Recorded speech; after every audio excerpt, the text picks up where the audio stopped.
Welcome back, everyone, to Season 2 of The Dark Lord. If you need a refresher, feel free to revisit Season 1 before diving in.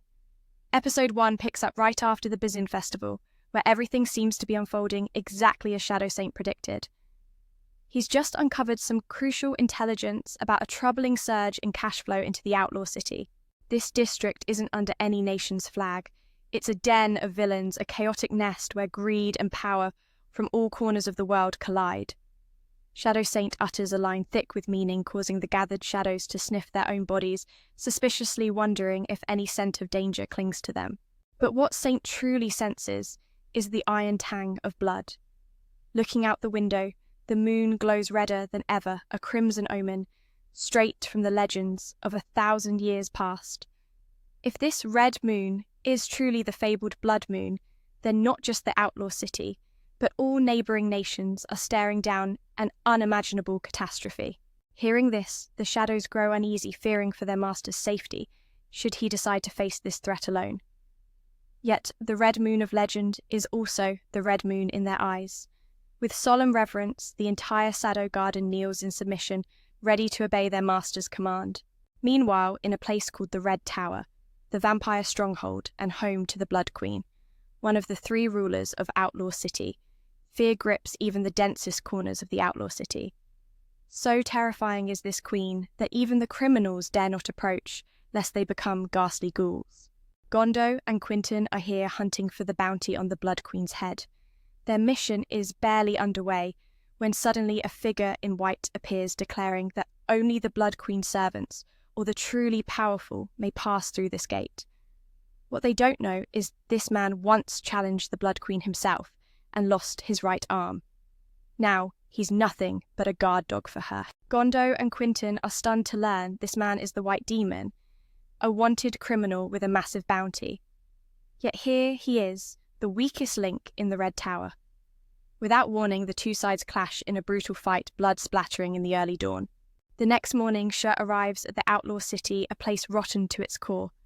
He's completely smitten with his sister Clay, who warns him not to wander or get tangled up with the city's weirdos.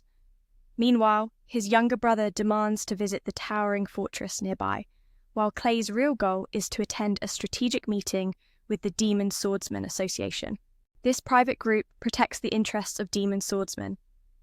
Clay earned her victory at the recent Bazin Festival, and to celebrate, Shai uses his connections with Gamma to treat his sister to a free meal at the Mitsugi Merchant Association's restaurant.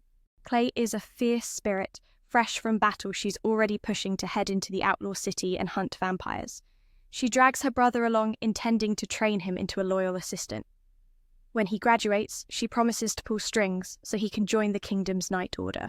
Wandering through an alley, they encounter a slave trader, flattering Clay as the most beautiful lady alive, trying to sell premium pets. Recently imported the Demon Swordsman, pets Gondo and Quentin.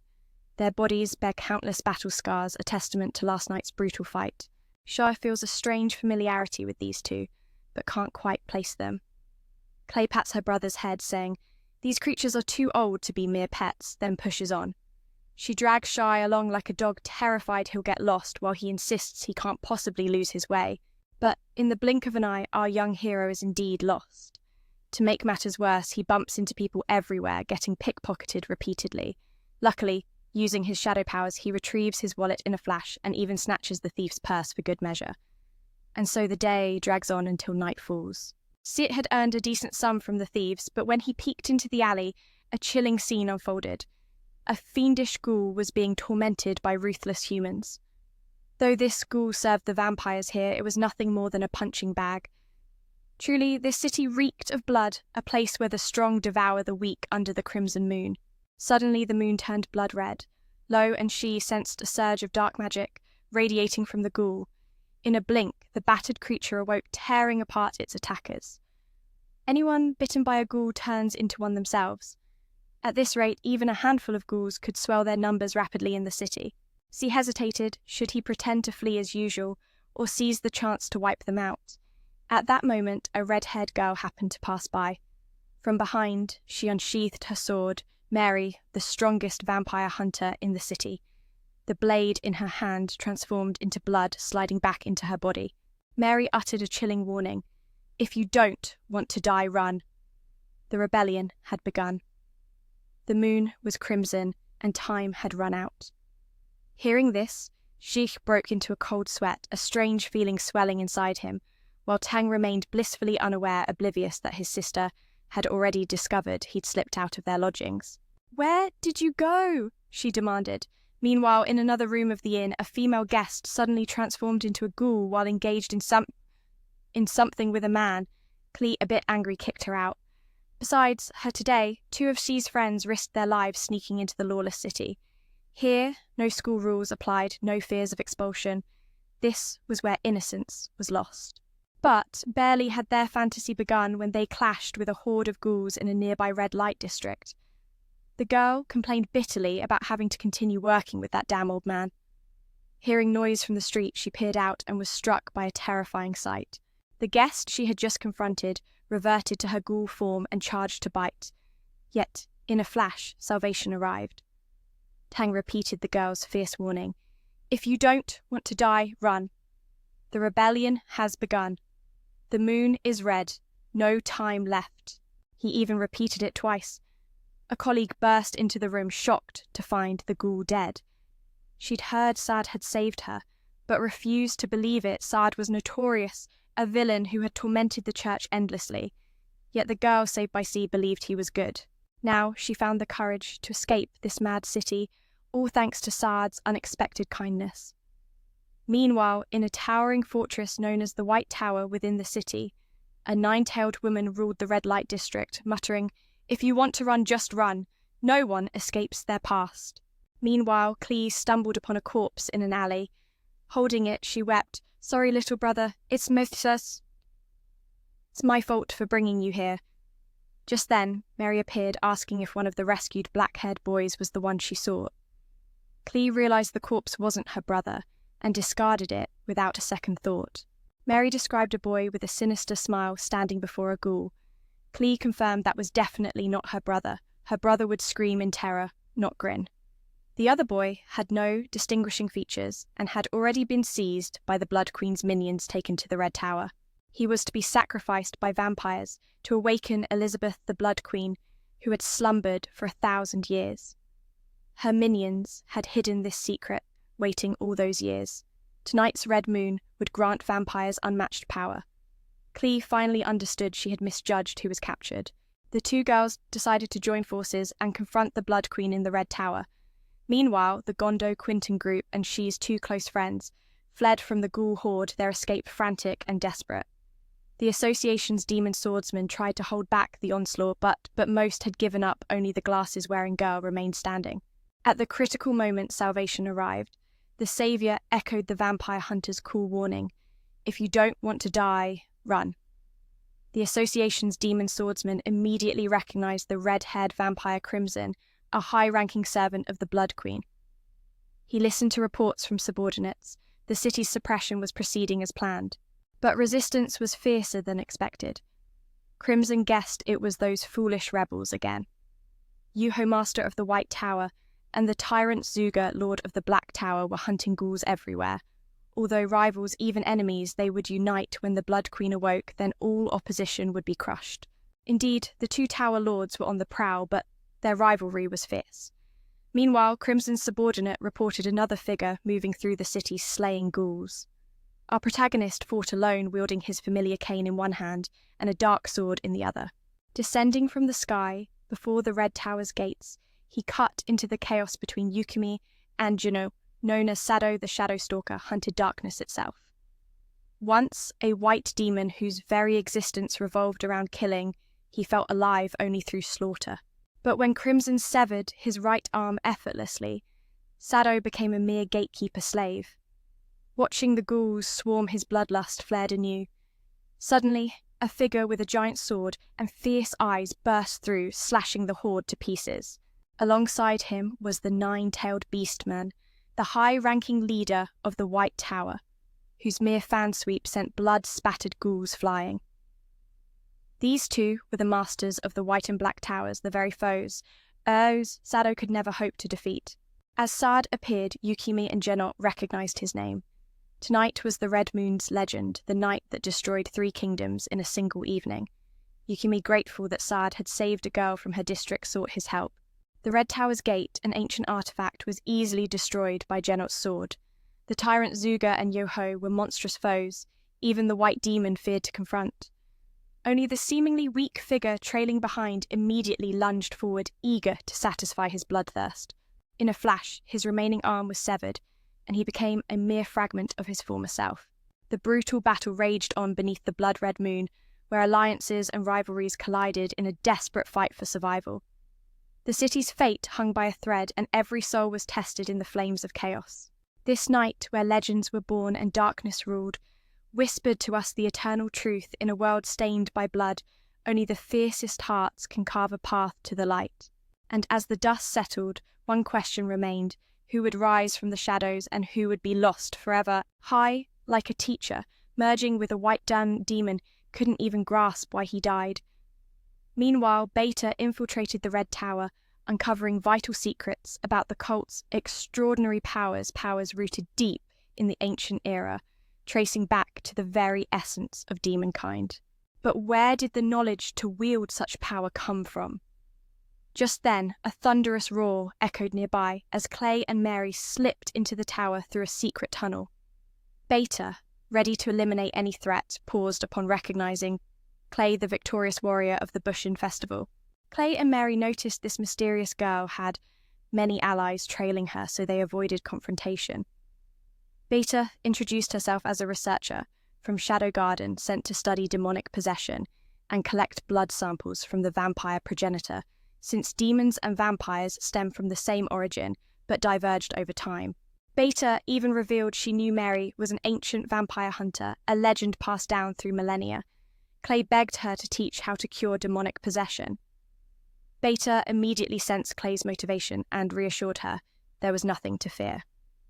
Then, hearing Clay's quest to save her kidnapped brother Rose, aka 66, Beta's expression shifted to shock. Before they left, Beta stopped them with a question. "Mary, aren't you seeking peace for this land once more?" The vampire hunter's face twisted into a grimace before she turned away. At that moment, Jose was scolded by Beta for his reckless actions. Such disgrace to Shadow Garden. Mary and Clay teamed up flawlessly, slicing through the vampiric horde inside the tower. One's blade severed heads, the other plunged into hearts. Even immortals fall when pierced through the heart. Their weakness, the unforgiving sun. As they pressed on Clay, that sensed Mary was hiding something: her sympathy toward vampires, and her seeming difference from elves, despite ancient bloodlines. Finally, Mary confessed, "I'm just like you, a victim of demonic possession, forever lost to humanity." Just then, a colossal surge of demonic energy burst forth. The tower's master Jano crushed a core vampire's heart with brutal ease. Mary cowered, witnessing the third strongest figure in the tower unleash savage power. Janot's terrifying might crowned him the city's strongest outlaw. Before they could react, their sharp instincts failed them.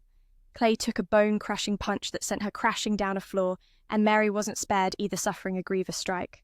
Yet Clay seized a fleeting chance, lunging swiftly to stab Janot's leg. Her heart ached seeing Mary's deep wound and the blood spilling like a river. Mary requested to feed an unusual blood-sucking that instantly boosted her vampire hunter strength beyond limits. The tower's master now fought seriously, slashing the earth with a mighty sword. But fate was cruel. Shrouded in thick smoke, Jano suddenly appeared behind them. Facing death's cold breath, Clay could only whisper apologies for failing to save her brother.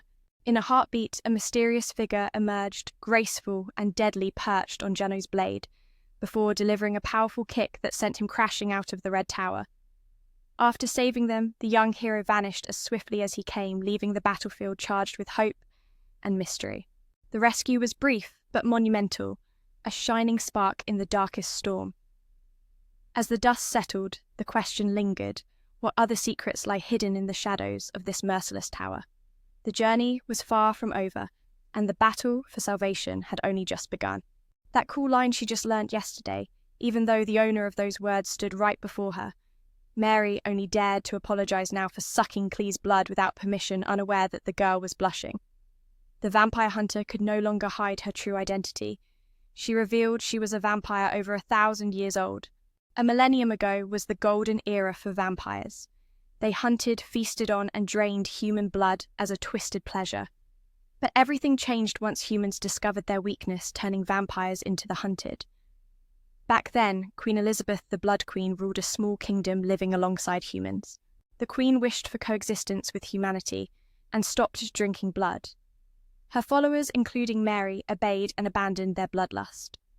Though this cost them their strength, it granted the ability to walk in daylight and a fading desire for blood. Vampires began living peacefully with humans, except the Blood Queen herself. Despite avoiding blood, her maddening cravings never ceased and sunlight still burned her skin. Elizabeth kept her suffering locked away, determined to make this land a haven for both species.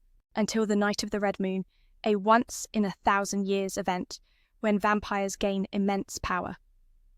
A drop of blood trickled into the Queen's mouth during her blood frenzy, and that single drop unleashed her fury for 3 relentless days, destroying 3 peaceful kingdoms.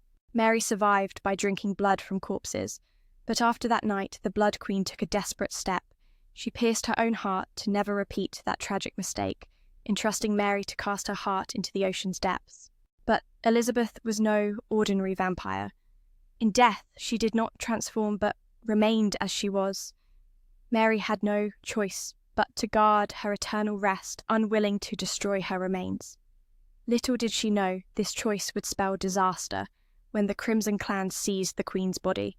They spared Mary for protecting Elizabeth, hoping that 1,000 years later she would become their ally. Meanwhile, Clay shared his own tale, haunted by a demon, desperate for his younger brother to earn some honor before he transforms into a monster. But bringing the boy to this city only put his life in peril, filling Clay with regret. Clay vowed to rebuild peace alongside Mary by defeating the Crimson and reclaiming the Queen. Meanwhile, our hero sneaks into the vampire treasury brimming with treasures. He seeks something easy to carry and consume, just like Epsilon's trick of attaching slime to his chest. He now ties gold coins to slime. Nearby, the Crimson stands before the Blood Queen. Though flesh and bones decay, her heart still beats.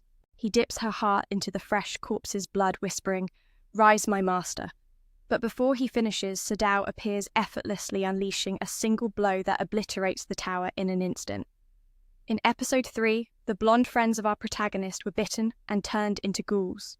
Now they prepare to sink their teeth into the bald-headed guy atop the red tower. Our saint senses something off. How is the strongest tower's half-body still standing? Just when it seemed over, Sadao darts off to snatch some rocket eggs. As Sadao leaves, Mary and Clay arrive. But Clay, careless, is fatally stabbed, pierced through the heart by an unknown creature. Before losing consciousness, she tries to call out to Sadao one last time. Turning back, Mary is frozen, staring at a huge crimson figure emerging from the blooming flower. It's the Blood Queen. Elizabeth, everyone is too late. Without hesitation, she sinks her sharp fangs into Clay's neck, draining her blood. Mary is helpless, collapsing in despair. The Shadow Unit launches a coordinated assault to reclaim their sister, striking with relentless fury. They slash necks, pierce heads, even cause explosions, yet Elizabeth remains unfazed, her body regenerating swiftly. Clay still breathes, but in this state, survival is fleeting. They must take down Elizabeth quickly. Units 6-5 and 6 dodge, expertly and close in, but Elizabeth catches their weapons barehanded, locking them tight. Beta rushes in, slicing her hand to save the two, then fires a devastating blast. Since ancient times, Elizabeth's blood pressure was ultra-low, her magic surpassing even Alpha, the Shadow Leader. At that moment, the Lords of the White and Black Towers arrive. Gennot charges boldly but is flung aside. Elizabeth gathers a massive blood orb, unleashing a furious spray that rains down like a storm of bloody arrows, striking all Shadow Garden and Tower forces alike. Yukimi shields herself with her cloak, faring well, but Jen bears the brunt, limbs battered and broken. Elizabeth channels vast magic, without showing strain, siphoning blood from her enemies to heal. Beta orders 666 to help Clay escape, desperate to preserve her life. Elizabeth glances at Beta's hand. Blood erupts violently from within. Beta realizes she's been possessed by a demon. The rest of the team suffers the same fate. It turns out Elizabeth can control the blood of these demonic beings. Clay writhes in agony as her demonic transformation accelerates. In a dream, Aurora tells her the possession was cured long ago by someone Clay knows well. But now, Clay's body rejects control and decay is inevitable. Fear grips her, panic rising as reality blurs. Confused and scared, Clay struggles to understand her surroundings amid the chaos. Meanwhile, the cursed witch drones on about adaptation. Ultimately, Clay's body fights to adjust simultaneously to the blood of both demon and vampire, but the overwhelming surge ravages her. Before she can finish explaining, Aurora departs.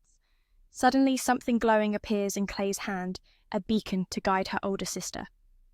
Esh wonders who Aurora is, and she reveals her name and that she helps, simply because Clay belongs to him. He is Sadao. Aurora slips outside, taking control of Clay's body. After a month locked away, Aurora jokes about loosening Clay's tight collar to show off her style. Now the battle between the cursed witch and Blood Queen Elizabeth begins. Elizabeth attacks using Clay's own blood, but Aurora cunningly seizes control of the blood, reversing the attack and aiming directly at Elizabeth's throat. The two clash fiercely, blood spikes flying like thunder, shaking the earth. Watching Aurora's moves and the sigils appearing on the ground, Beta instantly realizes her plan. She's preparing the atomic technique, a desperate, powerful gamble in this deadly dance of blood and magic. But Ciel's body couldn't take it. The blood burst out like a storm, a clear sign of imminent doom. Yet all this time she was just stalling. And then, like a legend stepping out of the shadows, Sar appeared looking cooler than ever, freshly laden with a mountain of gold coins. Elizabeth's blood arrow struck, but was completely swallowed by Sar's shadowy aura. Beta was puzzled, wondering why Sar bothered to stand and trade shots with her when a direct strike would have secured an easy win. Suddenly, Beta noticed Sar's slime armor flying out, shielding everyone else. It hit her deep. Could it be that he was protecting them? Because no one else could move now. Sadly, Beta's guess was wrong. Sar's real priority was guarding the precious pile of gold he'd painstakingly gathered. Beta's eyes welled up as she cheered loudly for her master. Almost all the gold coins had shattered. Sar, burning with frustration, shot forward at the speed of light, wielding a dark sword in one hand and a blood scythe in the other. An intense, close-quarters battle erupted, with only streaks of purple and red flashing through the air. The masters of the black and white towers fought relentlessly, eyes locked, until their faces were inches apart. Sar unleashed his ultimate move, I am the Atom. Instantly, a radiant white light burst from him, flooding the cityscape. That light purged all those infected by the nightmare demons and even the possessed. The Blood Queen herself collapsed to the ground, defeated, with the battle over everyone dispersed to their own paths. The Black Tower's master mused that the Shadow Garden organization seemed intriguingly dangerous. The next morning, Gondo and Quinton, both lucky survivors, reunited, their brotherly bond still strong, though regret lingered that they hadn't reached the next level of ascension before parting ways. Clay and Mary embraced one last time. Her left hand throbbed painfully. The night before, Sar had caught her murmuring alone about some bloodline fate and a mysterious magic circle. Even aboard the ship, Clay stayed serious, slowly revealing that her left arm held a unique power. She was determined to unlock its secret. Sar immediately thought she was just going through teenage angst, but promised himself he wouldn't reject his sister after all. Every kid faces their trials. "Yeah, sure," Sar joked, unsure if it was paranoia or multiple personalities. Yet he encouraged her, saying no matter what path she chose, he'd always support her. Clay understood it differently and was deeply moved by her brother's words. Meanwhile, the Blood Queen and Mary stood together on a cliff, gazing over the peaceful land they longed for. Initially, Sar had collected 3,000 gold coins, but after the battle, only 500 remained. Still, Sar wasn't too worried. With the black and white towers at their disposal, they could always come back for more. The city of Vofap was like Sar's piggy bank. In episode 4, Mitsugi's merchant guild ships were attacked by bandits. For those who forgot, Mitsugi is Shadow Garden's merchant guild led by Chairman Gamma. The robbers bared no threats but coldly cut a girl's clothes because they'd crossed the wrong people controlling trade in Maga. When the money runs out, just return there to take more. It's safe to say that the city of Vofap is like a piggy bank for the underworld. The Mitsugi Trading Company's cargo ship is currently under siege. For those who may not remember, Mitsugi is the trading guild led by Shadow Garden, with Gamma as its president. The thieves are using threats to instill fear in their victims, even brandishing knives to cut the clothes of a girl who had crossed paths with the business overseer, Mr. Gatta.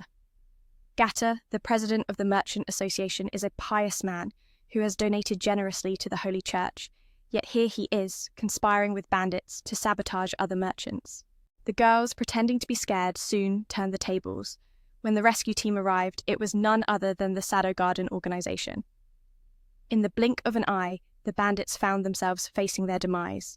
The main character's best friend, brimming with confidence, flaunts his brand new outfit fresh off the press. He quickly realizes that the designer must have been Aita, as the most popular logo on the shirt is peeling off. Turns out they bought counterfeit goods, no wonder they were so cheap. Now, she remembers that the outfit he's wearing was also prepared by the Thatang group back in the royal capital.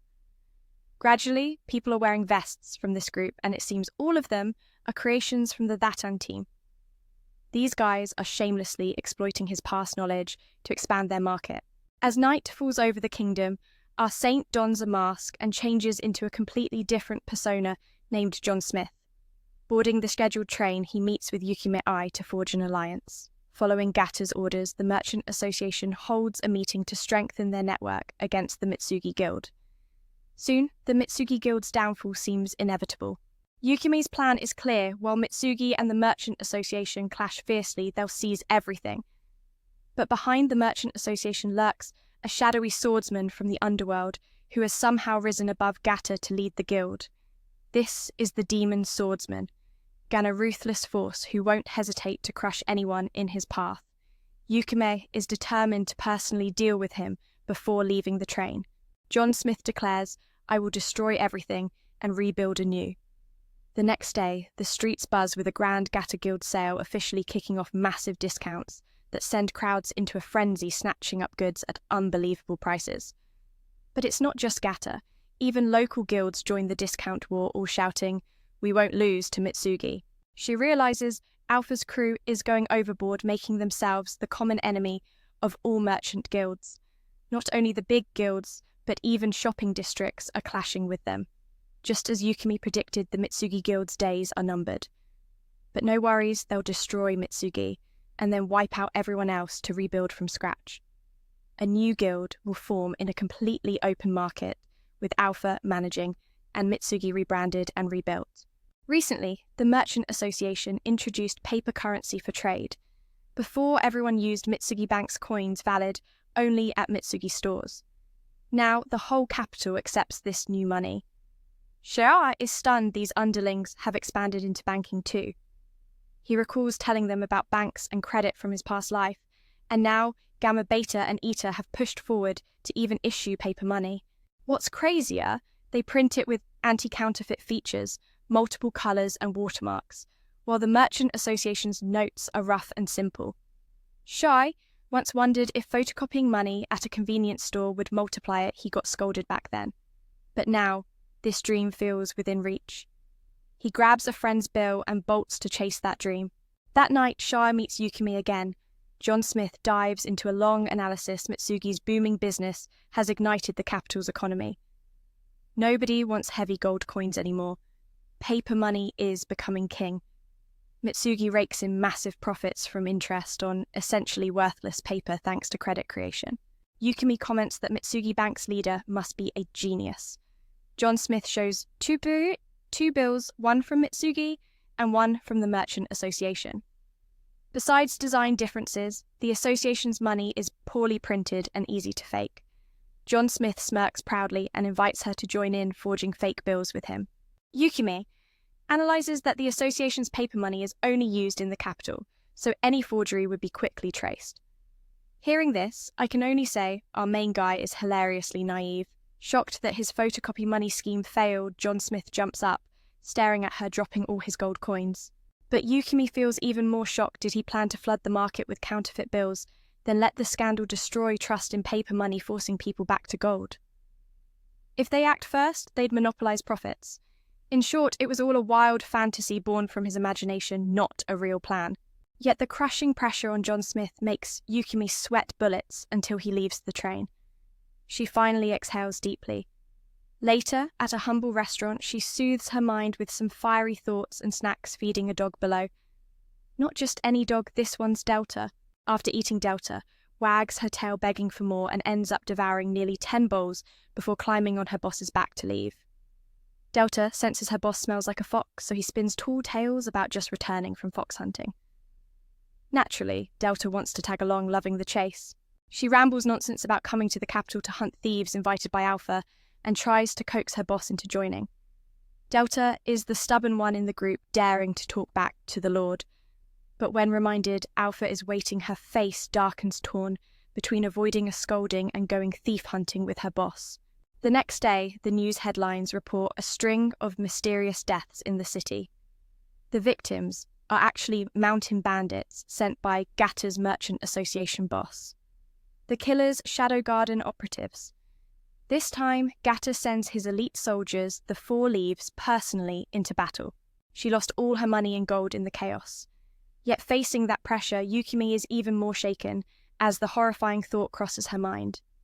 Could it be that his plan is to circulate a large amount of counterfeit money quickly, and when it's exposed, rumours will spread?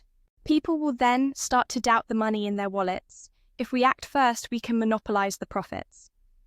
In summary, it's been one elaborate scheme from start to finish, and St. John Smith didn't foresee this scenario at all. However, the immense pressure keeps Yukimi sweating until St. John finally leaves the ship, allowing her to exhale deeply. She leans into a food stall, her mind still racing with those clever thoughts. Casually, she tosses a treat to the dog below. Wait, not a dog, it's Dentar. After finishing her meal, Dentar wags her tail, begging for one last bite. The girl ends up devouring almost 10 bowls before riding back atop her boss Dentar, catching the scent of the boss's game from earlier. She insists on going fox hunting, sharing tales of her adventurous spirit. Today, they've come to the royal capital to hunt down those bandits at Alpha's request, and she even tries to entice her boss to join. Dentar seems to be the most headstrong in the group, daring to challenge even the lofty words of the Lord. However, upon hearing that Alpha is waiting for them, her expression darkens as she remembers that she forgot to meet the girl. She begins to debate internally between avoiding punishment and going bandit hunting with her boss. The next day, the news continues to report on the mysterious deaths occurring in the streets. These recent incidents involve bandits who were victims of Gata's manipulations, with Shadow Garden being responsible for their demise. This time, Gata will personally send to Dieppe his elite soldiers handpicked for the battle. Meanwhile, down in the sewers, Delta was on a rampage, mercilessly slaying a band of thieves to seize a stack of counterfeit bills. Amidst the chaos, a young man in their ranks recognized Delta as Tsar and exclaimed, "I'm your brother." The scent of their father lingered on him, catching Delta by surprise, as he had believed his sister to be lost to the demons. Yet here she was alive and with a new name. His brother pleaded for his life, begging Delta for mercy. But Delta, unyielding, saw no place for a weak brother among the strong. He swiftly ended his life. Delta's father was the tribe's leader, and the tribe was vast with thousands of heirs. Their harsh law dictated that the weak must perish, while the strong would thrive. In the Beastmen kingdom, physical strength ruled supreme, leaving little room for intellect like Yukimi's. In a moment of inspiration, Delta concocted a plan to challenge his father for the leadership, offering his boss the chance to lead the tribe by defeating him.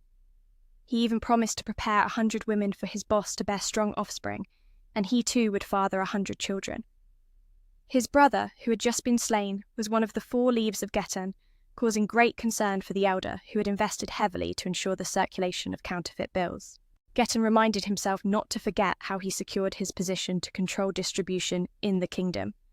After all, that Beastman was merely the weakest among the Four Leaves, and the other three would be summoned immediately. Now Getan understood how formidable the Mitsugi group truly was, marking them as a serious threat. The recent decline in attacks on caravans signalled the impending collapse of the trade association. Yet they had to tread carefully, ensuring that no connection between the Mitsugi Trade Association and Shadow Garden was exposed. If that revelation emerged, public faith would shatter in an instant. In the blink of an eye, Gamma entered the briefing room, seeking permission from Alpha to handle the situation herself. Though reluctant, Alpha complied, reminding herself that Gamma was now 17 and capable.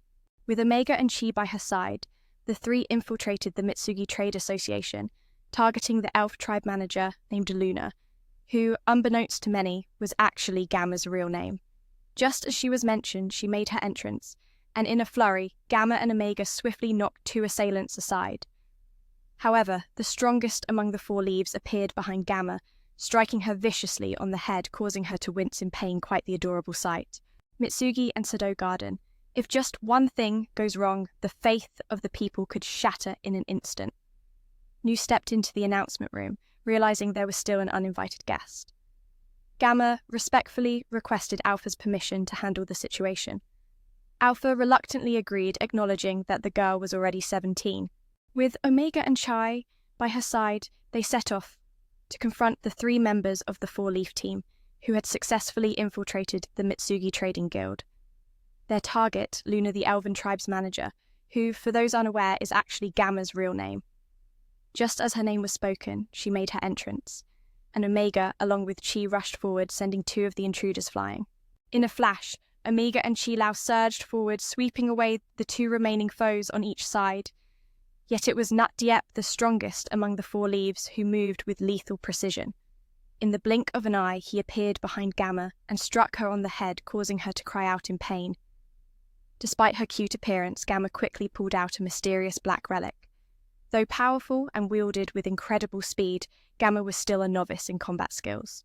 Her lack of battle experience became evident as she was swiftly disarmed by her opponent. A single strike from a razor-sharp blade hit her head, making her yelp in pain. Nat Diep's face turned pale as her weapon shattered under the force. Remembering her master's advice that, with her terrifyingly high stats, focusing all her mana into a single stance would suffice, she tried to follow it only to slip and fall, blood trickling from her nose. Meanwhile, Ni Diep and Tam Diep had just been taken down, leaving Gamma vulnerable. Gamma stood up, weapon raised, ready to finish off the last enemy. Terrified, Nat Diep tried to flee again, but tripped and fell flat on her face. Luckily, the sword in her hand flew free, embedding itself in her attacker's neck. A deafening explosion rocked the battlefield, blood flowing anew from her nose. The four leaves had fallen without a trace, a grim testament to their defeat.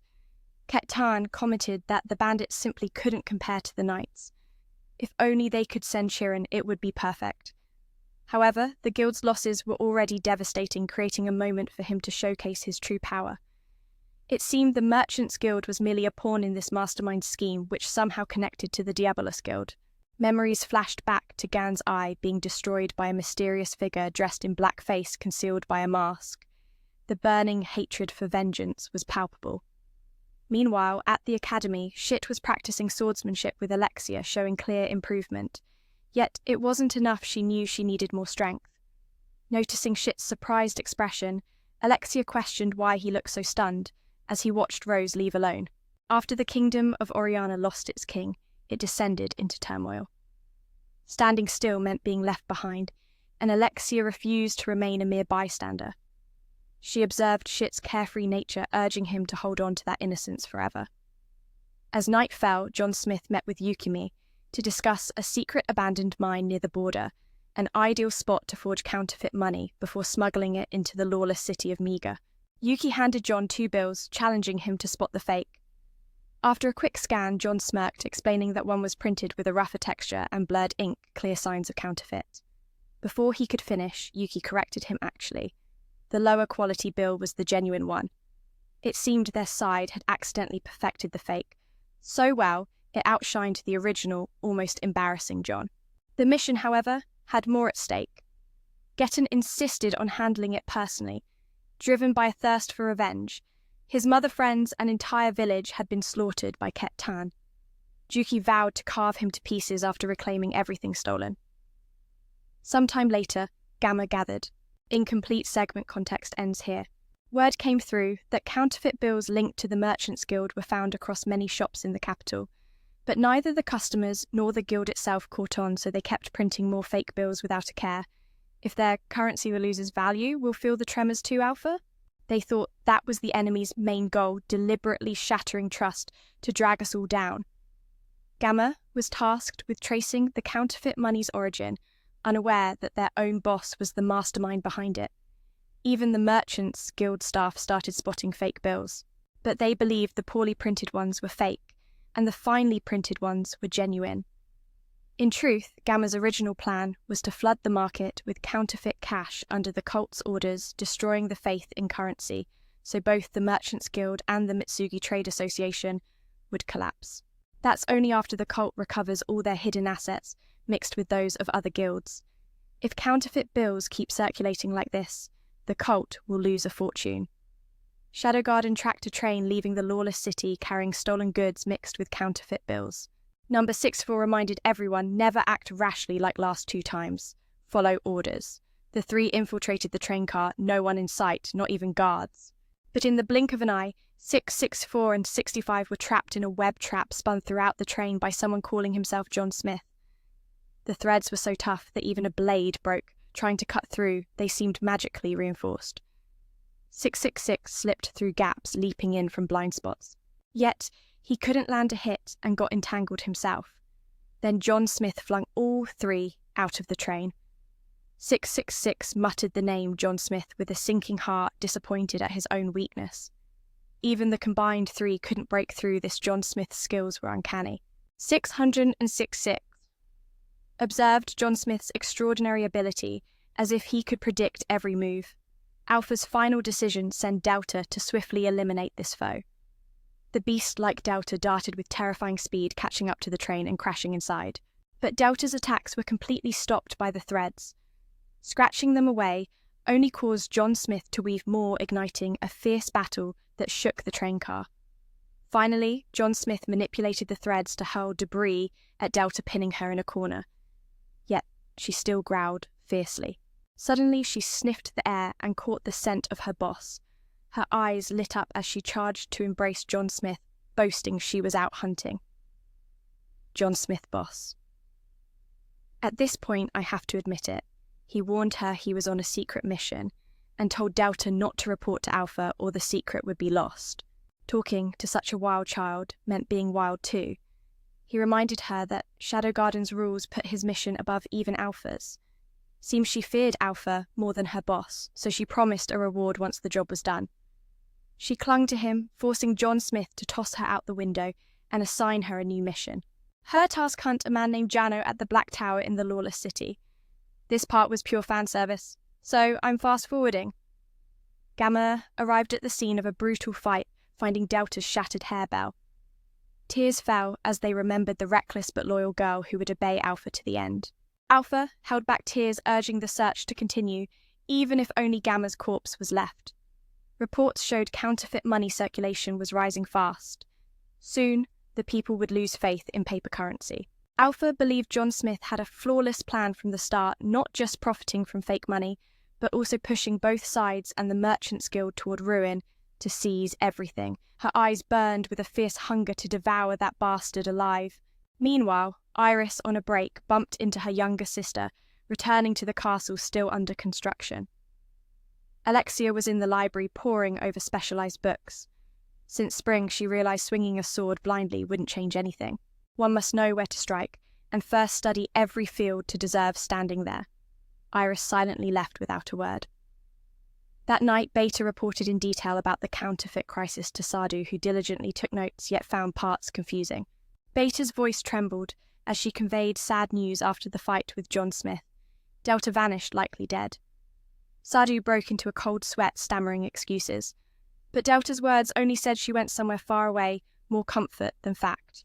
Just as Sadhu stood up, Beta reminded everyone of their law secret documents must be destroyed or encrypted. He revealed sheets filled with complex codes, actually just Japanese, and numbers from a past life. Seeing Beta's eagerness, Sadhu gave a challenge. If she could decode the script's meaning, he'd share some of his knowledge with her. Later that night, John Smith resumed moving toward the Merchants Guild checkpoint, clearing obstacles in front of the train. Suddenly, a figure blocked the path. It was Alpha. They clashed fiercely. John Smith mixed fake and real threads in combat, but Alpha could tell who used thread and who wielded the SL Lamb sword, slashing across the train roofs. She sensed movements, distances, and techniques reminiscent of Sadhu himself. She stepped back and asked why Sadhu was here. John Smith replied he'd abandoned that name. Speaking of Delta, Sadhu rolled his eyes and said he sent her somewhere far away. Alpha's fury ignited. How could she understand if he spoke like that? No matter what, she wanted to support the man who saved her. Was she no longer needed? John Smith said she'd understand in time that it was the best choice. Alpha's blue flames blazed as she cut through all threads trapping her. She unleashed furious slashes, splattering her boss's blood in all directions. Finally, John Smith caught Alpha's sword barehanded and tossed her into the air. But knowing how to fly, she swiftly dived back, charging straight at him. End of provided content. Rage reached its peak as Gat informed Getan that the mastermind behind the counterfeit money scheme was none other than the alluring Yukimi from the White Tower in the lawless city. They had used the Merchant Guild's Snow Fox carriage to transport the golden coins they had exchanged. Getan began to remember how years ago she had transformed herself into a being of the night. Suddenly, the familiar sound of 2 bells rang in Getan's mind. With the sharp instincts of a wolf, he detected Yukimi's presence in the bustling streets and immediately ordered the carriage to stop. Alpha remained curled up in a dark room, lamenting that he was in a world only he could touch, feeling like a relic of a past that was no longer needed. The collapse of the Merchant Guild was unfolding violently, while the Mitsugi Guild could only hold on for a few more days before following suit. Gamma still believed everything would be fine if they showed the citizens a mountain of gold to reassure them they wouldn't lose their wealth. However, Alpha was engulfed in despair, revealing that the mastermind behind all this was indeed him. Gamma was stunned, refusing to believe that their lord would abandon everyone. Alpha replied, "Because we failed to meet his expectations. Although, granted the best knowledge, he has forsaken our powers." Recalling the past, she remembered swearing that as long as it was his wish, she would not hesitate to sacrifice her life. Gamma collapsed, crying out that Getan was the vanguard of the Diabolus Order, plotting to circulate counterfeit money to self-destruct their guild and take down Mitsugi, meaning the Order deemed them a dangerous guild that must be eliminated. Upon hearing this, Alpha realized they had planned to circulate counterfeit money but hadn't yet initiated the campaign. This meant that their lord had recognized the Diabolus' scheme, deliberately changed his name, severed ties with them, and had begun circulating counterfeit money before they could act. But it didn't end there. Beta burst into the room, reporting that she had successfully decoded the note left by their master. Reading its content, Alpha's eyes welled with tears as she realized they had not been abandoned. It read, "I'm sorry, but I will betray everyone and discard my current name. The vast wealth acquired from counterfeiting lies where you all once rescued me.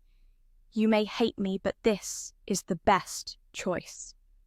All 3 girls at the helm of the Shadow Unit wept uncontrollably, for their lord had seen through everything. Beta burst into the room breathless, exclaiming that she had successfully deciphered the note left by their master. As Alpha's eyes welled with tears, she realized they were not abandoned. The note read, "I'm sorry, but I will betray everyone and abandon my current name." The massive fortune gained from counterfeiting money was hidden where they once fought together to rescue their leader.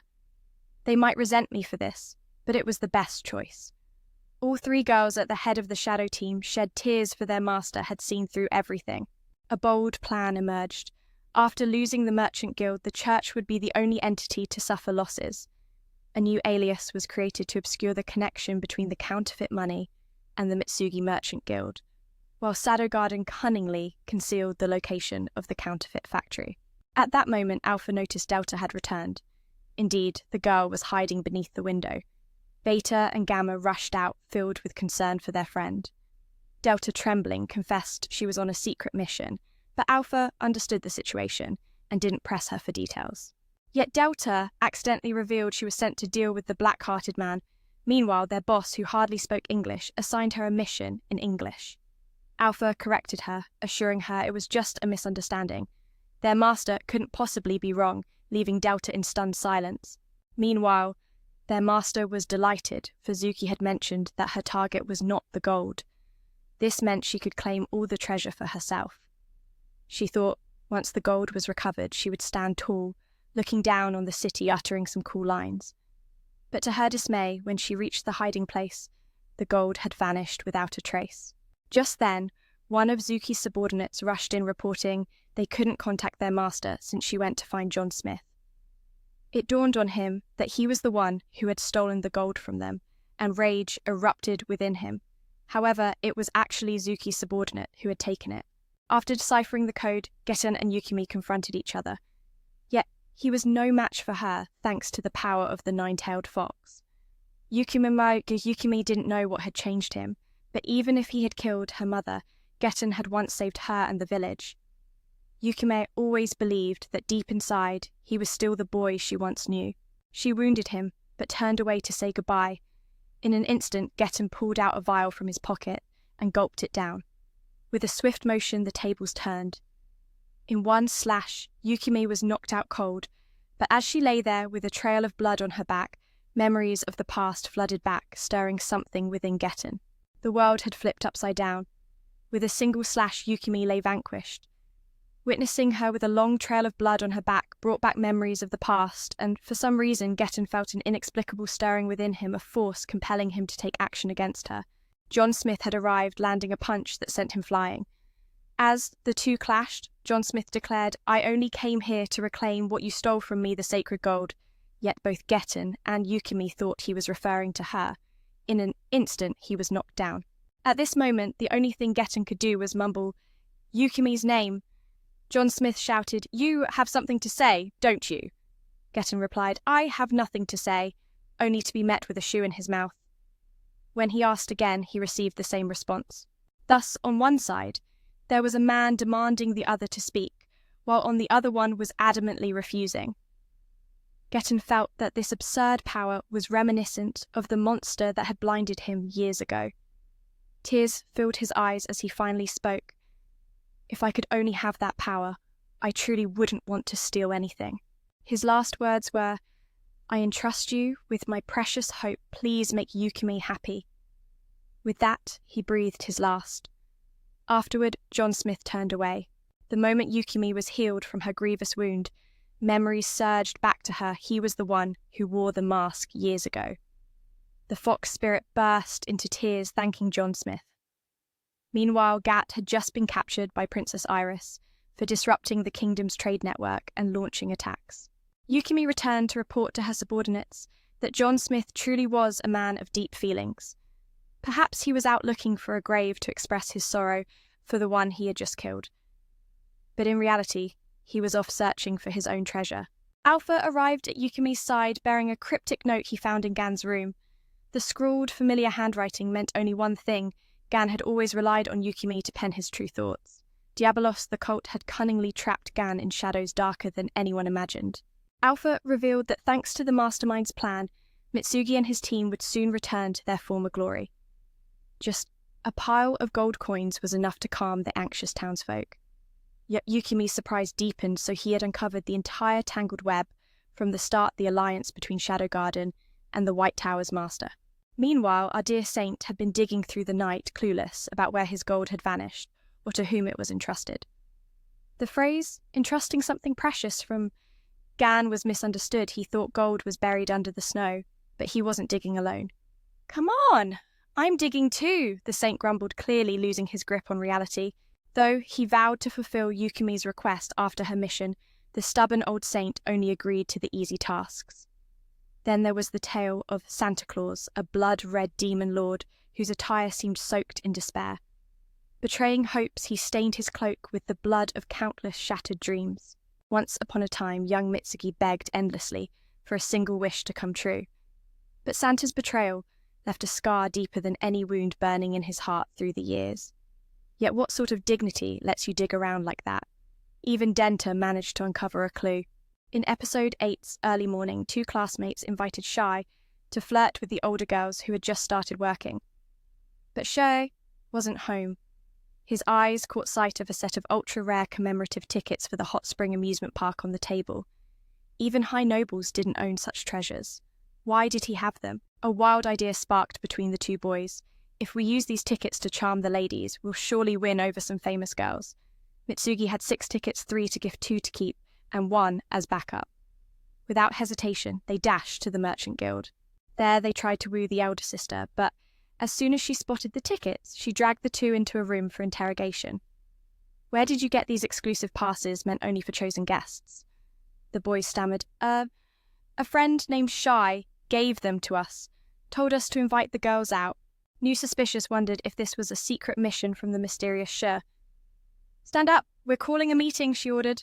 Meanwhile, the boys still buzzing about dating plans froze as she shot them a deadly glare to shut them up. That moment, a clash of youthful excitement and unexpected responsibility.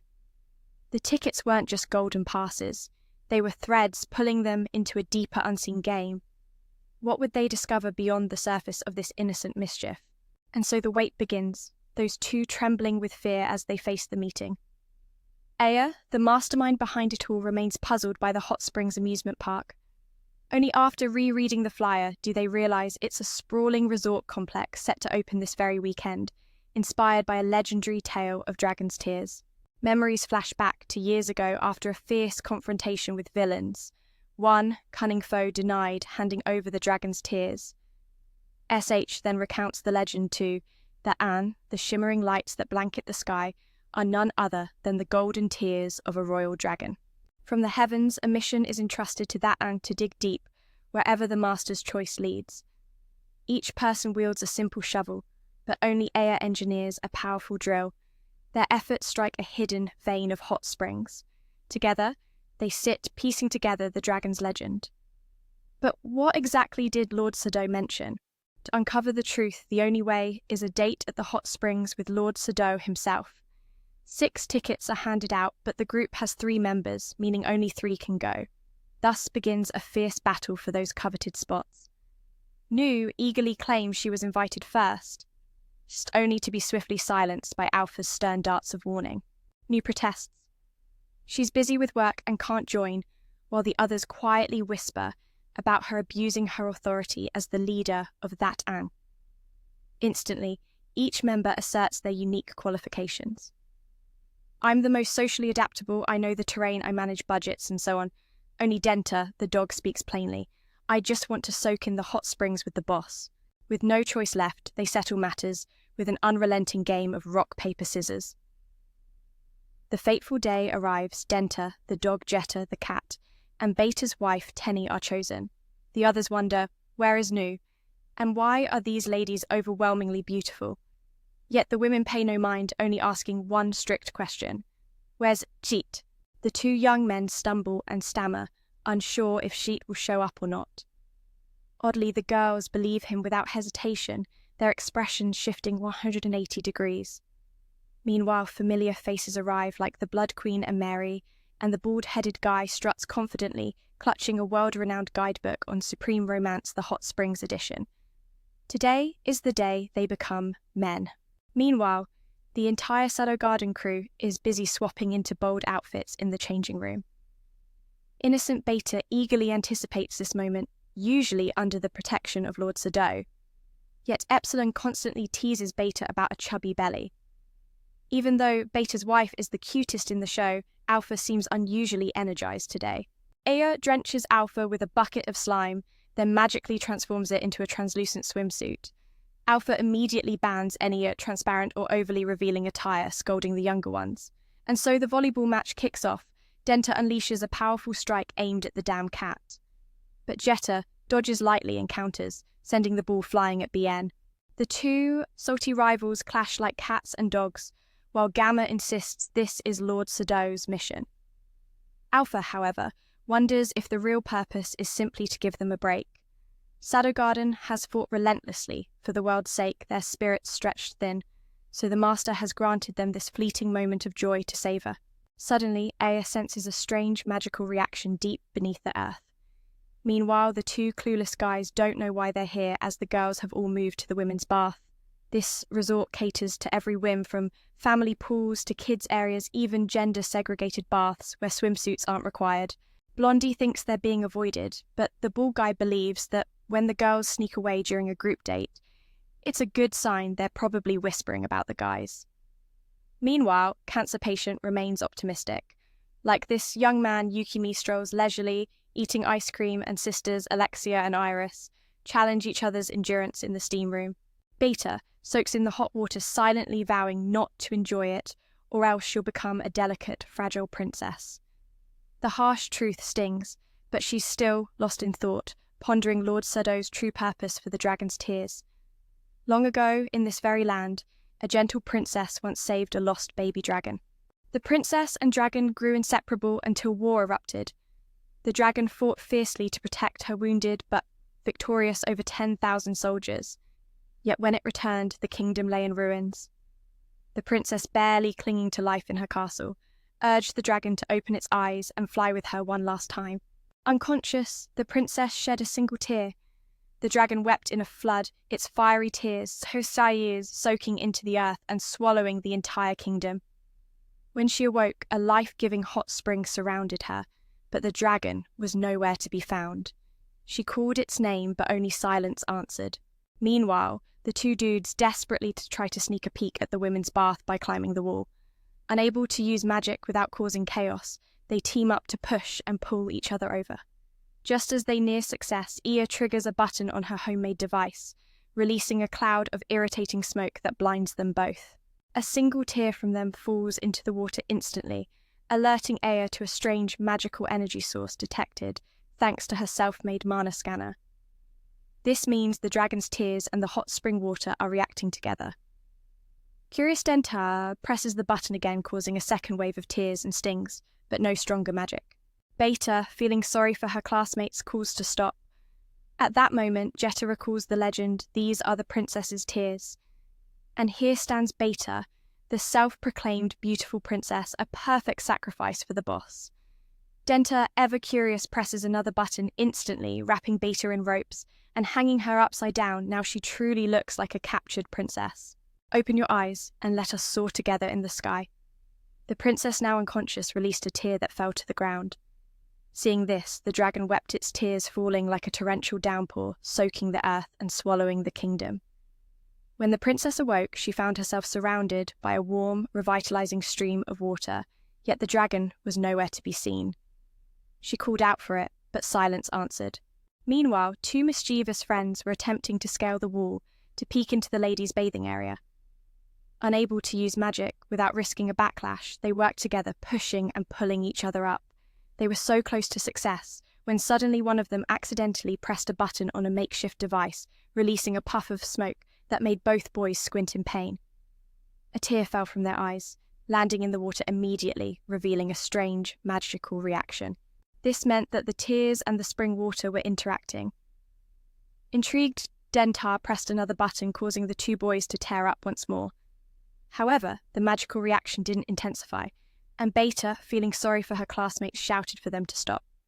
At that moment, Jetta recalled the legend that spoke of the princess's tears, and only Beta, the self-proclaimed beautiful princess, was worthy of being a sacrifice for her boss.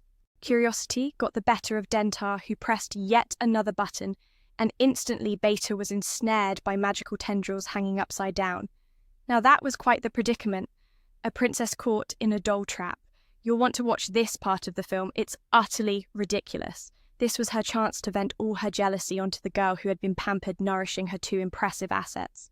Beta was fed up with the white-haired girl who always wooed the boss. "My wife is being bullied," she cried, her words harsh enough to bring tears. But little did they know, the princess's tears had real power, summoning an enormous surge of magic from deep beneath the earth. The hot spring dragon erupted, prompting the staff to rush to evacuate the customers to prevent damage to the facility. The group quickly donned their battle gear, albeit a different set to conceal their identities. Shadowguard and Dentar dove into the fray, landing the first punch while Epsilon provided support, charging in to unleash a powerful blast. The others followed closely behind, but Gamma tripped and fell face first into the ground.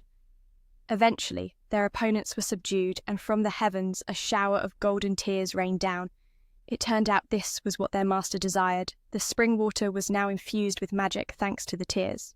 The clients couldn't let the establishment suffer any damage, so the whole crew immediately donned battle gear, but a different set to keep their identities hidden. Shadowguard's Denta charged in with a fierce first punch, while Epsilon supported him, unleashing a powerful blast. The rest swiftly followed, soaring into action. But just behind Gamma stumbled and fell face first into the ground, an early misstep. Finally, the enemy was defeated, and from the sky fell a cascade of golden tears. So this was the treasure their master sought, the enchanted water, saturated with magical power, its essence amplified by these sacred rains. Beta had been sobbing uncontrollably, burdened by the weight of leading alone. Then a gentle dragon spirit approached tenderly, wiping away her tears before vanishing like a fleeting breeze. Perhaps the true purpose of Lord Shadao was to rescue the soul of that pitiful dragon. Amid this special event, the Merchant Guild saw an unmissable chance to sell grand opening souvenirs, drawing crowds in a bustling rush. Afterward, all members of the Shadow Seven spent the remainder of the day relaxing and unwinding. Meanwhile, the boss was nowhere to be found. Following the incident with Yukimi and Gannet, he had left the Mugger Kingdom alone, wandering through various places to reflect, still unsure what it truly meant to be the Dark Lord, feeling an intangible void. He paused to rest and eat at a humble inn, only to find just one remaining item on the menu: tea. Citing the war, soldiers had confiscated coffee and all luxury goods. The town, once breathtaking, now lay in ruins. Having just arrived, he muttered to himself, "No matter what, I must not give up." Elsewhere, Jose lay asleep in another inn, his lips trembling as he muttered apologies plagued by nightmares, where he was forced to kill his own father. But unlike reality, his father's voice thundered, "I'll never forgive you." Rose felt a deep sorrow for the Star City district, once beautiful, now ravaged by war into decay. Soon 664 and 6 summoned her for a mission. Today's orders came from 559, a formidable agent who had just defeated number 89 and earned the right to challenge the other numbers. Noticing Jose's troubled state, 664 urged him to speak out, but he declined. The trio then boarded a small boat, arriving at Star City, only to witness its main street shattered by battle. Number 59 awaited them, recounting how this place had recently fallen to the Party of Darkness. Though once just a minor district beneath the city, the enemy had deployed the Diabolos, an elite unit of the sect, to seize it. The streets were littered with corpses, making Rose Sky grit her teeth. She was chosen for this mission partly because of her knowledge of Star City, and partly because Lord Sardu had personally bestowed power upon her. Hearing this, the other two were shocked. Only the Shadow Seven were directly empowered by their master. Besides them, only 559 and 66 were special cases granted such gifts, yet number 59 criticised Rose as too weak. Just then, a long caravan of horse-drawn wagons passed by, heading to bury the warriors who had fought the Diabolos demons. Now, this place served as an open-air music hall. The four followed stealthily, their hearts heavy with the weight of the battlefield's silent echoes. No new lines here, merging for fluidity. No new lines here, merging for fluidity. From the high vantage point, they spotted Kai walking alongside Feng, a core member of the church. Surrounding them were the first-generation Chiren. The moment had arrived. The leader approached a pillar and planted a tag, a scene reminiscent of Season 1. From that pillar, a surge of magical energy radiated outward, stirring the air. Rose was stunned. Right before her eyes appeared the image of her mother, Queen Oriana, stepping forward to touch the magic circle. Because the royal bloodline was the key, she successfully unlocked the legendary artifact that once protected the hero Freya. What began as a simple investigation was about to spiral into something far greater. That ring was the key. Suddenly, 59 shouted the attack order, leapt into the air and charged straight at Queen Oriana, intent on executing her. But 66 intervened just in time, demanding, "Why would you try to kill my mother?" The other man laughed, witnessing the chaos unfolding within Shadow Garden and the disappearance of Princess Rose. Their mother clutched her child tightly, pleading in fear.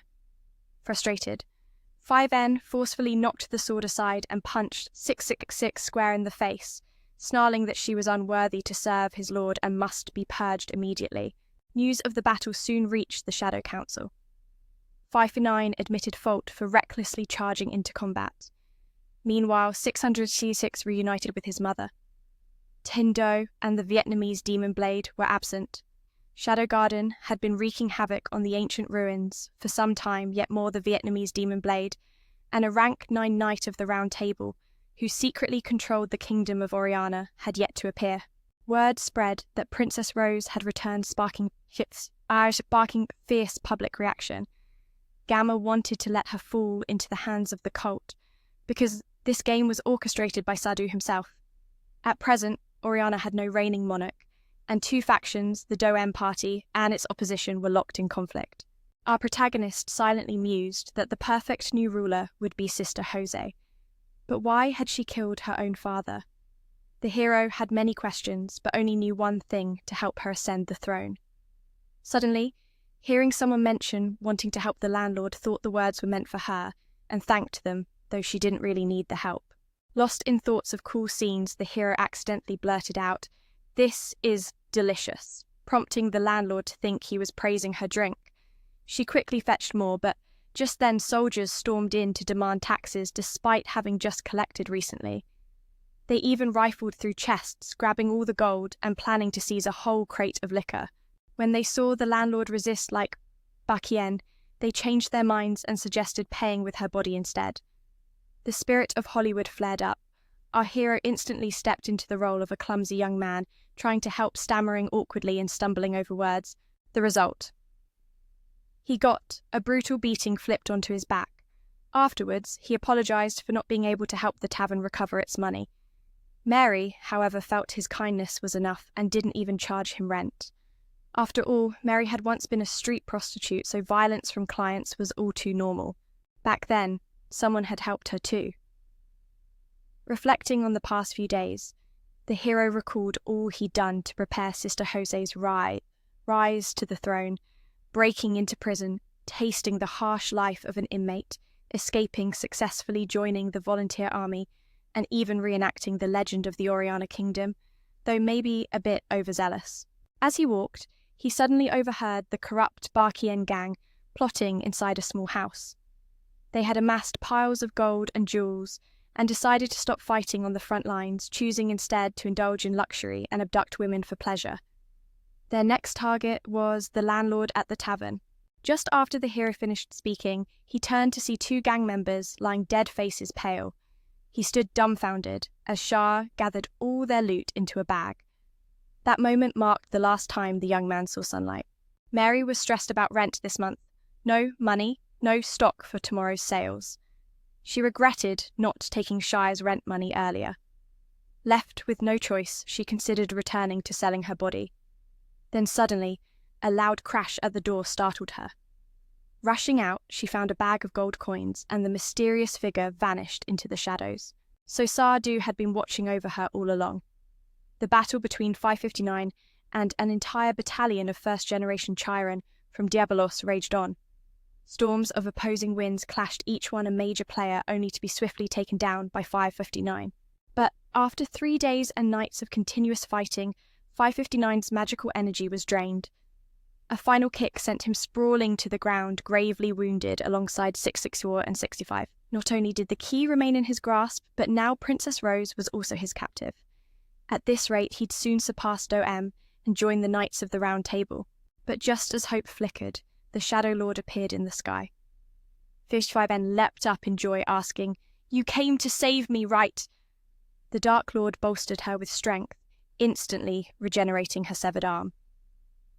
In a flash, the traitor was shredded to pieces, her expression one of triumph, as if she'd just reached the summit. The wounds of the others healed completely. 559 now urgently reporting that 666 had betrayed Shadow Garden. But 64 and 65 immediately denied it, insisting she was only protecting her mother. They even scolded 559 for being heartless, claiming it was he who tried to kill the mother first. The argument escalated wildly. Whether our hero paid attention to their bickering, who knows? What's certain is he stumbled upon a newspaper announcing Princess Jose's engagement to Prime Minister Doem. Reading it, Sadu exploded in rage, vowing never to forgive this betrayal. 559 was thrilled, believing Sadu trusted him now. The others looked downcast, but the spirit's true feelings were different. Thinking Sister Jose had once killed her father to become queen, now abandoning that cause to marry was a betrayal. Yet no matter what, Sho was determined to make her queen so he could show off his skills. Lambda came to confront Chi and Omega, directly seeking confirmation whether 666 truly betrayed the organization. As her mentor, she hoped for leniency. Unfortunately, Chi and Omega had no say. The verdict came from Sardu himself. Lambda argued Rose's actions were questionable, but the harsh punishment seemed excessive. Shai, meanwhile, was enjoying street snacks and complaining about the taste. All this turmoil stemmed from the princess who killed her father, plunging the nation into crisis. The other two were filled with sorrow, but it wasn't the saint's intent to make her sister feel betrayed for killing their father in her quest for power. Now she was willing to abandon that power to marry, which was seen as treachery. No matter what shit would ensure she became queen, giving him a chance to prove his worth. Lander had come to speak directly with Chi and Omega, wanting to confirm if 666 had truly betrayed the organization. As her mentor, she wished for leniency in the punishment for 66. Unfortunately, Chi and Omega couldn't say much as the matter was directly under the Saint's jurisdiction. Lander explained that while Rose's actions were questionable, the severity of her punishment seemed excessive. Shit was casually enjoying pastries on the street when he had to criticize her for it. Now, everything was the princess's fault for killing their father, which plunged the kingdom into turmoil, with prices skyrocketing in broad daylight. Suddenly, the Saint wanted to jump through the portal to the castle. Just then, someone called his name, and turning around, he saw Epsilon. This kingdom valued artistic talent so highly that anyone, regardless of race or status, was respected. That was why Epsilon could enter so boldly as a master pianist, quietly reflecting in his mind that 99% of the pie was for SL. She wasted her efforts continuously manipulating magic to shift with the changing weight. At that moment, the Duke had entered the room. Derm even lies claiming Jose isn't feeling well and can't attend the concert, as the princess's fiancé Diem steps in to bear the country's burdens on her behalf. Epsilon, this is my only disciple, my great and supreme one, he says. Diem wonders if this young man has permission to enter the castle, since rules now forbid companions inside. Xylem plans to send him away, but Diem offers a chance he can stay if he can perform a piece on the piano. The nobles are stunned silent. The world's finest pianist has a disciple, meanwhile common folk suffer, yet the aristocrats still indulge in luxury. The young man vows to avenge their taxed gold. Soon, nobles crowd the performance hall's entrance awestruck and speechless. Derm watches intently, eyes never leaving the exquisite melody of Cylon's sonata under the moonlight. Meanwhile, their saint, Cylon, sneaks off to steal all the gold and jewels in broad daylight. The performance ends amid thunderous applause. Derm craves to know the name of this young prodigy. Epsilon interrupts, promising to reveal it once he completes his training. Derm and the nobles are eager to know and plan a grand stage for him, but he refuses. With piercing eyes, Shah opens a translucent gaze and spots a legendary ring hidden in his pocket. Instantly, he casts silk threads, capturing it. He then intends to tour the castle alone, but the maid Margaret insists on guiding him. She even dares to press close to Epsilon's chest, but alas, Cylon's saintly aura deflates like a popped balloon. Margaret is deeply moved by the earlier performance, calling it the best she's ever heard. The young man has caught the attention of Count Patreon. If he becomes the Count's private pianist, his annual salary would be 100 million Jenny. For greater fame, he could serve Duke Narkin, though the pay is only 70 million Jenny. Or he could join Margaret's household starting at 50 million with potential to rise to 70 million if he convinces her father. She's helped both Count Patreon and Duke Nurin before. Margaret believes Cylon only wants to monopolise this adorable disciple, so she says, "Leave him all to me." But she's real concern now is the princess's whereabouts. Knowing Margaret is Rose Maggis's maid, he asks, but she hates the princess. Once a gentle, clever girl, cherished by many, the princess herself killed her father and plunged the country into chaos. Sadly, Margaret can't reveal Rose's location, but hints it's somewhere locked away in the Western Tower, a place shrouded in secrets and sorrow, where the echoes of a fallen kingdom still linger. We all knew that Sirius Act was just a ploy to lure someone into that cult. Then, just as you rush off to find the princess, a castle guard blocks your way. This guy, burning with jealousy because we demon sword warriors are treated like mere soldiers, while your lowly musician buddy rakes in a king's ransom.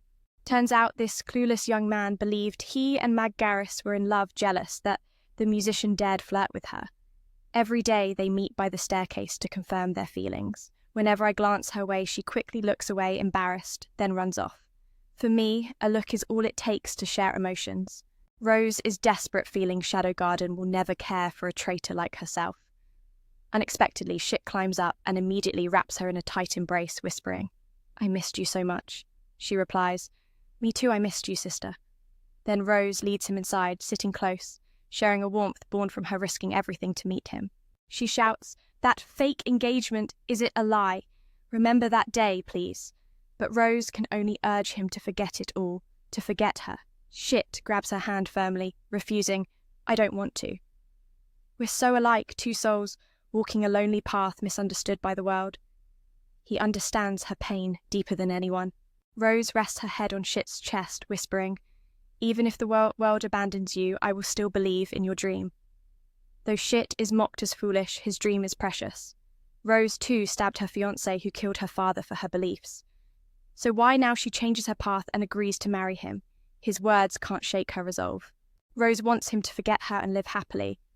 Later, Dom M overhears voices but finds no one. Rose is secretly shedding tears. He clamps his hand over her mouth, forbidding such weakness. When married, don't forget your mother's life is in my hands. Rose can only obey.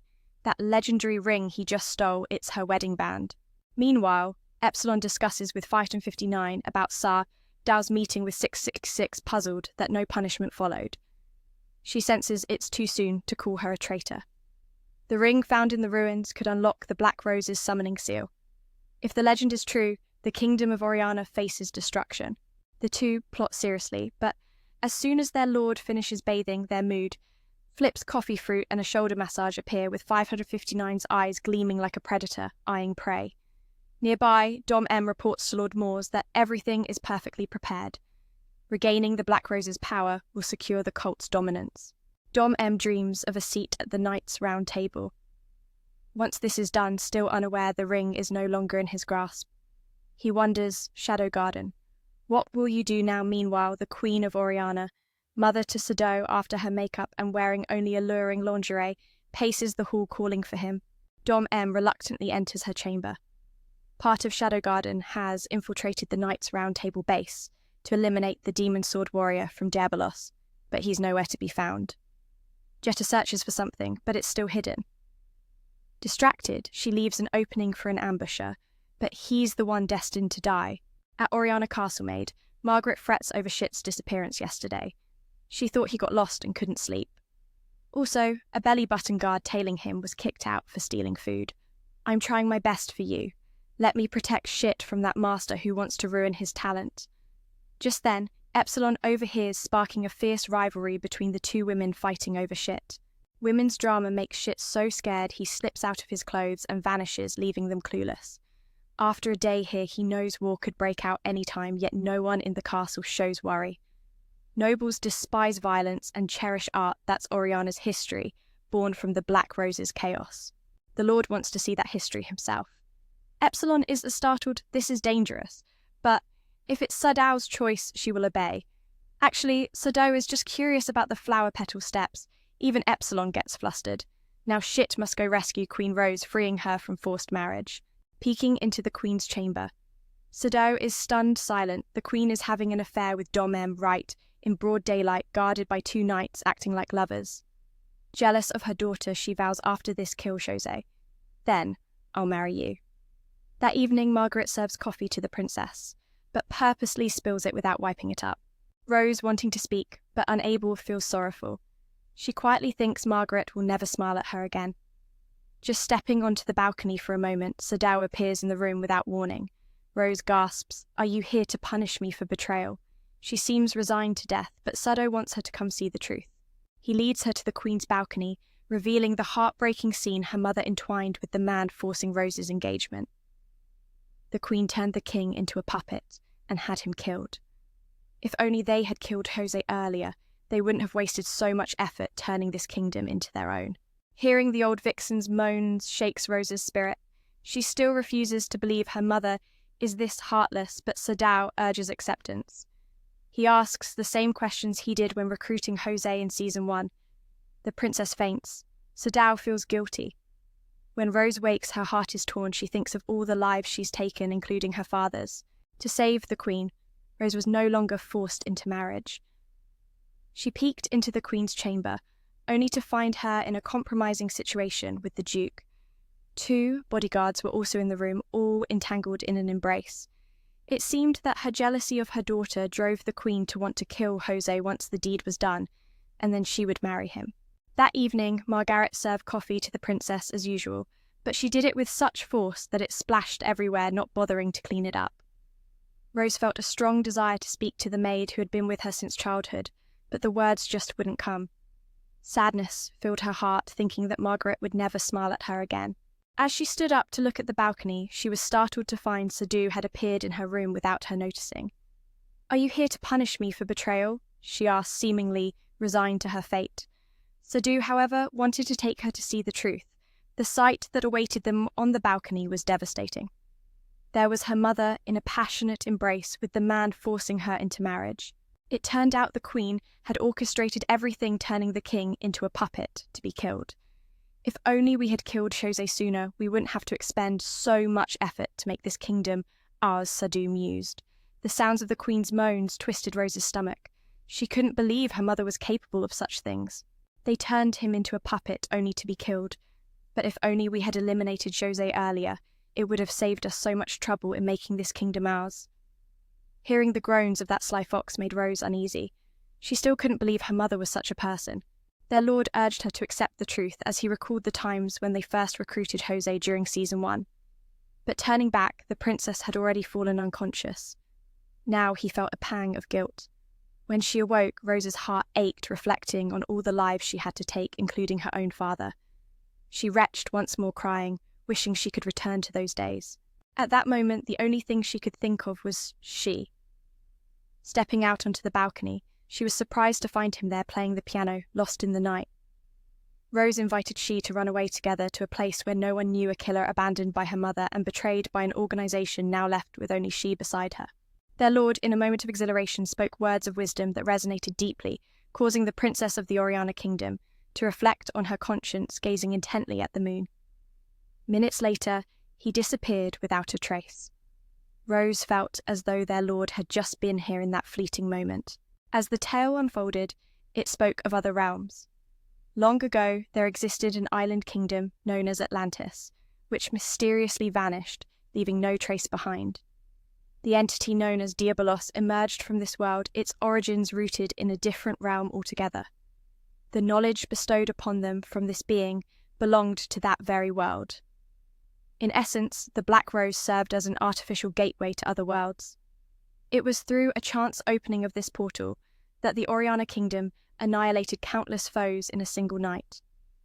However, the kingdom was not without its losses, as monsters surged forth, devouring the innocent.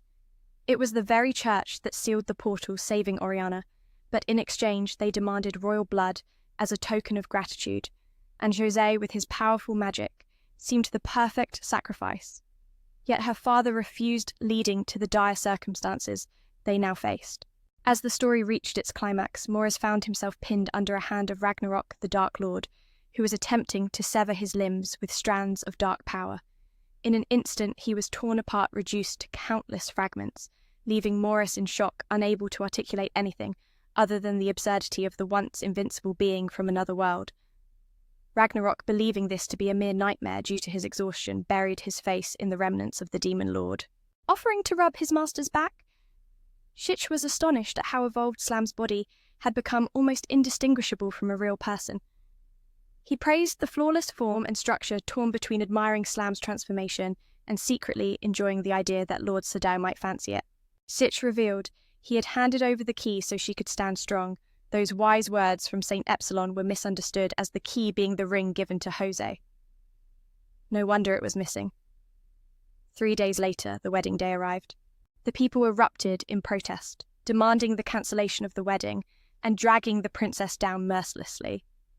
Soldiers opened fire, turning the crowd into a chaotic sea of fallen bodies within the kingdom of Oriana.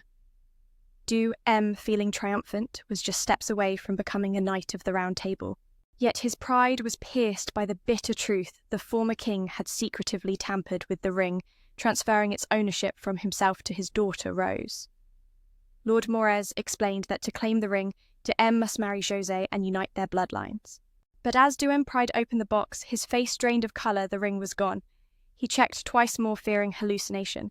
Panic set in as he searched his person in vain. Just as Mez contacted him, the 12th seat of the Round Table was reserved for him. Forget it, it's all falling apart. Do. M thought too scared to confess the truth. The wedding ceremony began. Princess Rose, radiant in her bridal gown, entered the hall as the priest officiated while Doem fumbled desperately for the ring. Suddenly, Princess Rose refused to vow her marriage. Her voice, calm yet heavy, confessed a dark truth. I have killed the king, betrayed the kingdom, and joined an underground organization. She bore her sins openly, but demanded to settle one final matter before them all. She accused Duem of conspiring with the queen to manipulate her father and plot the kingdom's overthrow. Rose needed no proof. Her words pierced Duem's heart, making him shout in frustration, "Just marry me already! Don't forget I have your hostage!" Raising the ring, Rose appealed to the power bestowed by Lord Sadao. As she slipped it onto her finger, a sudden red light flashed, shooting skyward. The ring was a hidden camera broadcasting the last words of the king. Not only within the hall, but across the entire kingdom of Oriana, the king's final testament echoed, "People of Oriana, know this. I am no longer among you. My mind is being taken over, therefore I must speak. The truth must be revealed as soon as possible. My mind is drained because of the poison. Though I urged my wife to change meals, nothing improved. The culprit is Count Dorian, along with a secret organization pulling the strings behind this kingdom. If fate turns against me, I entrust the entire kingdom to the one I trust most, my daughter Rose. No matter what happens, please believe in her. She is the one destined to lead this land down the right path. And my last words, I'm entrusting the kingdom to you, my beloved daughter." Hearing this, tears streamed down her cheeks like rivers. Dorian roared, "Who believes these lies? The officials here know it. Dorian is the traitor. Return the throne to its rightful heir, Princess Rose." She had barely drawn her sword to execute him when suddenly, no, his head was severed, tumbling at her feet. The queen couldn't even scream before her own head was cut off. The assassin emerged from behind a soldier statue. He introduced himself as Morest, the 9th seat of the Knights of the Round Table wielder of the demon-slaying sword Morest. He claimed the key had been passed down, and the final door was now unlocked. Pressing a button on his ring, a crimson light shot into the sky.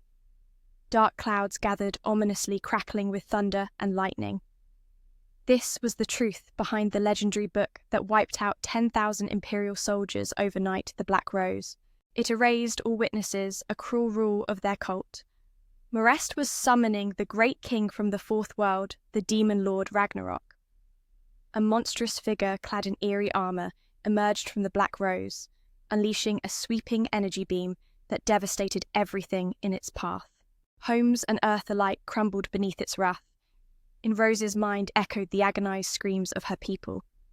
This was only the opening act of a massacre. Then suddenly, the sharp strum of Sard's lute sliced through the chaos, severing one of Ragnarok's arms in a flash, accompanied by its blood-curdling roar.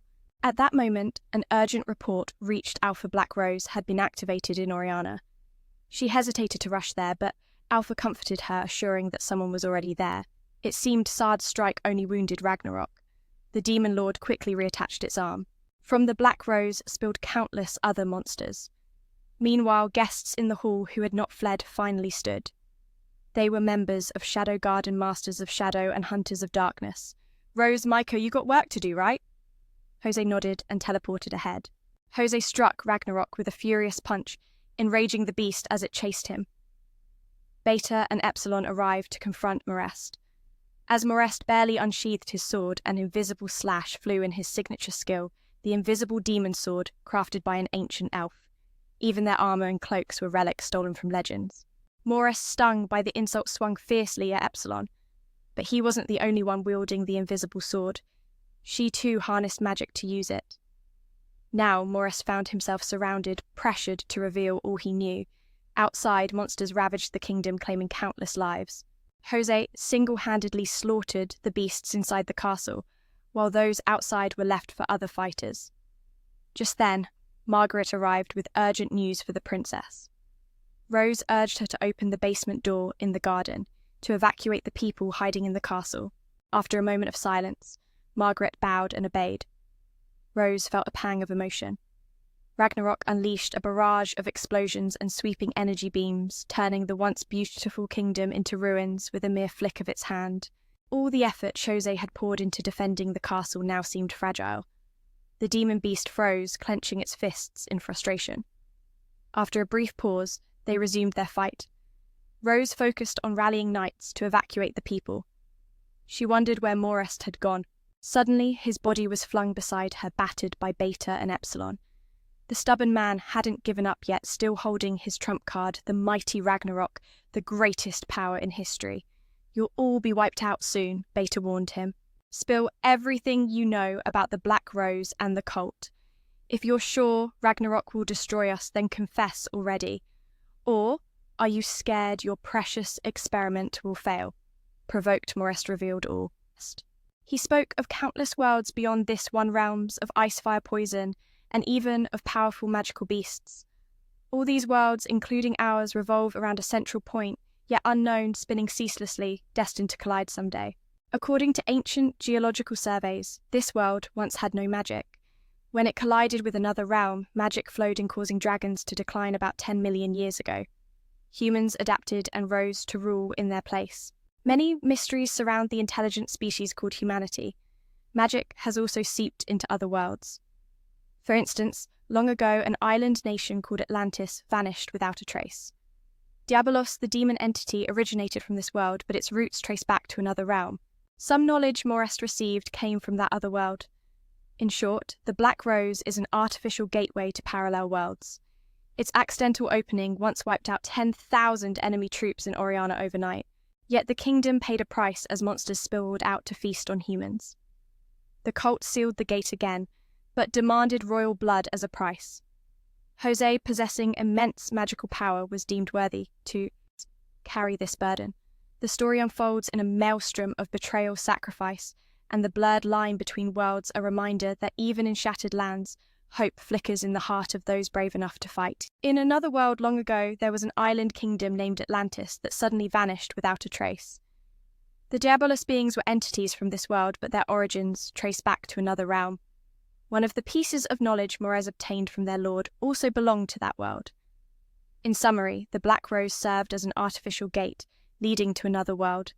It was this very gate that allowed the Oriana kingdom to annihilate countless enemy troops overnight. However, the kingdom was not unscathed as monsters descended, feasting on humans.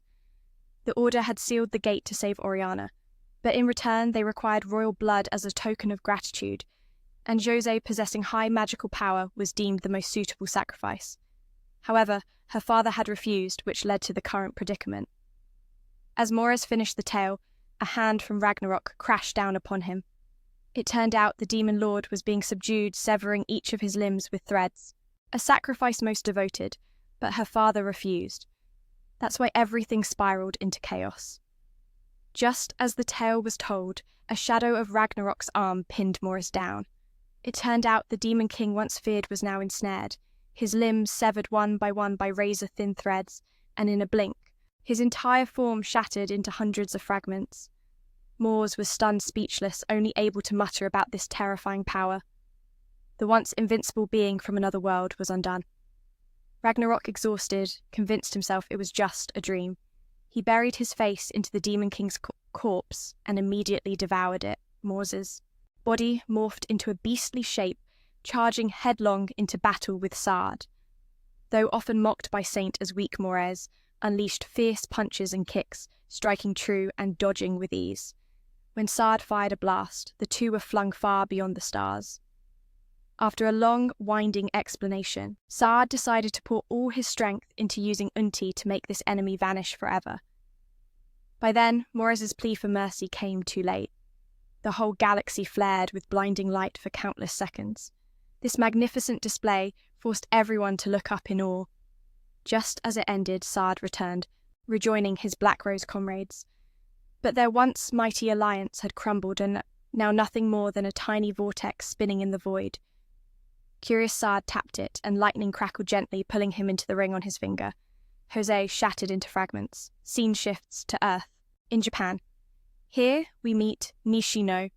If her name sounds familiar, rewind to the start of Season 1. Every time the moon appears, she recalls that fateful night with a certain friend amidst the ruined city. That friend asked if she truly planned to leave. But she couldn't abandon her comrades. She had to keep going.